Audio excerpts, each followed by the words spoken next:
I learned this hack with a friend from Italy. Now I only make pasta like this. In a large oven-proof dish, start by adding 400 grams of penne pasta.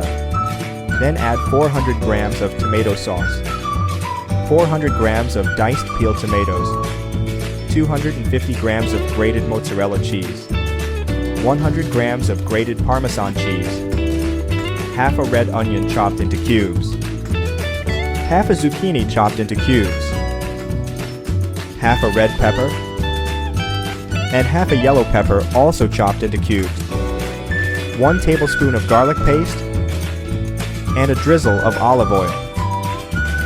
Now, season everything with a pinch of salt, a pinch of black pepper, 1 teaspoon of onion powder, 1 teaspoon of garlic powder, 1 teaspoon of dried basil, 1 teaspoon of dried parsley, and a pinch of chili flakes,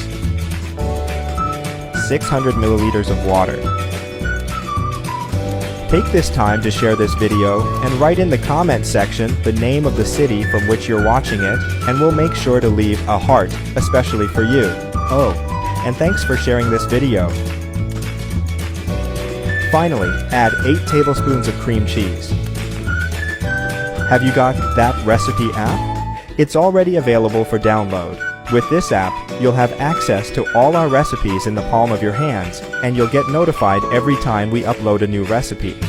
In addition to all that, you'll also have access to an exclusive area in which you can bookmark your favorite recipes.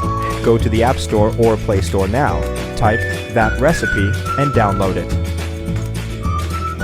Take to a preheated oven at 180 degrees Celsius, 350 degrees Fahrenheit, and bake for 40 minutes.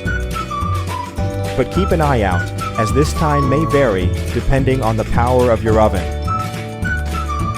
This is the right point. Finish by mixing all the ingredients very well until incorporated into the pasta. I hope you're enjoying the recipe. Share it with your friends. By doing so, you'll be helping us go even further. That recipe is ready. You may now serve and enjoy it. I hope you liked this recipe. Now I'll head to the comment section and leave a heart to everyone who left the name of their city. See you next recipe. Bye bye.